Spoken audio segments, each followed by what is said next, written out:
ایک ایسے ملک کا تصور کریں جہاں آپ کی ہر ایکشن کو دیکھا جا رہا ہے، آپ کی ہر کال کو ریکارڈ کیا جا رہا ہے، ایون یہاں تک کہ آپ کی ہر سوچ کو سینسر کیا جا رہا ہے۔ یہ کسی مووی کا سین ہے، نہ ہی شمالی کوریا اور چین کا، بلکہ یہ ہے پاکستان، ایک ایسا ملک جو اب سینسرشپ اور عوام سے آزادی چھیننے میں شمالی کوریا سے بھی آگے نکل گیا ہے۔ گورنمنٹ آف پاکستان نے اپنے شہریوں کی ہر آن لائن ایکٹیویٹی پر نظر رکھنے کے لیے ایک مضبوط فائر وال لاگو کیا ہے۔ یہ فائر وال ہر کال، ہر میسج اور آن لائن لین دین کو ٹریک کر سکتا ہے، لیکن صرف اتنا نہیں ہے، یہ کسی بھی ویب سائٹ یا ایپ تک رسائی کو بھی روک سکتا ہے جس سے قومی سلامتی کو خطرہ ہو۔ فائر وال کو لگانے کے پیچھے گورنمنٹ آف پاکستان اور ملٹری یہ ریزن بیان کرتی ہے کہ ملک کے اندر ڈیجیٹل دہشت گردی بڑھ رہی ہے جس سے قومی سلامتی کو خطرہ ہے، لہٰذا فائر وال کو نصب کرنے کے بعد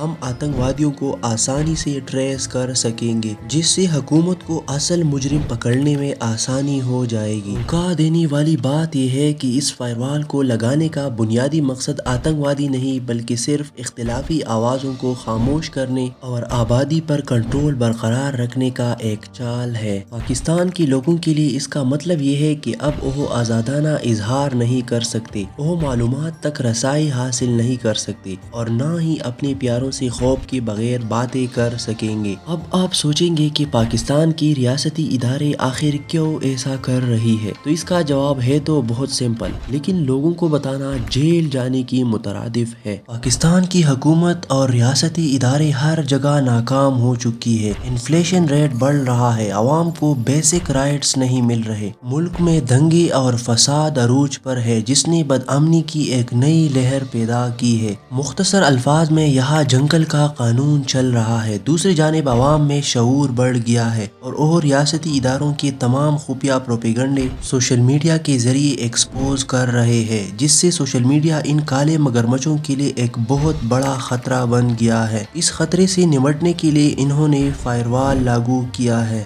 لیکن یہ صرف سوشل میڈیا ہی نہیں ہے، پاکستانی حکومت نے صرف پچھلی ایک سال میں 50,000 سے زیادہ ویب سائٹس پر پابندی لگا دی ہے۔ یہ شمالی کوریا میں پابندی والی ویب سائٹس کی کل تعداد سے بھی زیادہ ہے۔ فریڈم ہاؤس کی ایک رپورٹ کے مطابق پاکستان انٹرنیٹ کی آزادی کے لحاظ سے 180 ممالک میں 143ویں نمبر پر ہے۔ حیران کن بات یہ ہے کہ پاکستان کے وزیراعظم شہباز شریف کو بھی ٹویٹر یعنی موجودہ x.com پر پوسٹ کرنے کے لیے virtual private network VPN کا استعمال کرنا پڑتا ہے۔ ٹویٹر جیسے مقبول سوشل میڈیا پلیٹ فارم پر پابندی لگائی گئی ہے، ساتھ ہی ساتھ جب بھی ملک کے اندر ریاستی اداروں پر کرٹیسزم شروع ہو جائے تو یہ یوٹیوب اور ایون فیس بک کو بھی وقتی طور پر بند کر دیتے ہیں۔ پاکستان کا ایک نگہبان ریاست میں آنا ایک چونکا دینے والا حقیقت ہے، نہ تو پاکستان کا کانسٹیٹیوشن اس کی اجازت دیتا ہے اور نہ ہی ہیومن رائٹس آرگنائزیشنز۔ ہمارے اس ویڈیو کا مقصد یہ ہے کہ پاکستانی عوام جو آلریڈی سینکڑوں مسائل کا شکار ہے، ان کو مزید غلامی کی زنجیروں میں نہ دھکیلا جائے اور ان کو فریڈم آف سپیچ دیا جائے۔